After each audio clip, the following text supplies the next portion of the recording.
And yeah, it looks like paint. Maybe better than paint.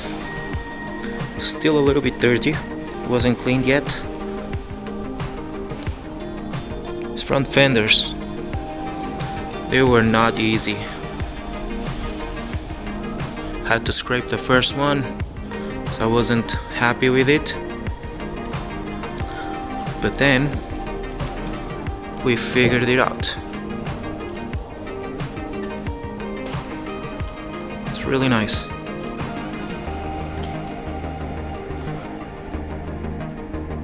Yeah, that's the PPF Dyno Black from Aztec. It's really nice. Can't wait to have this finished.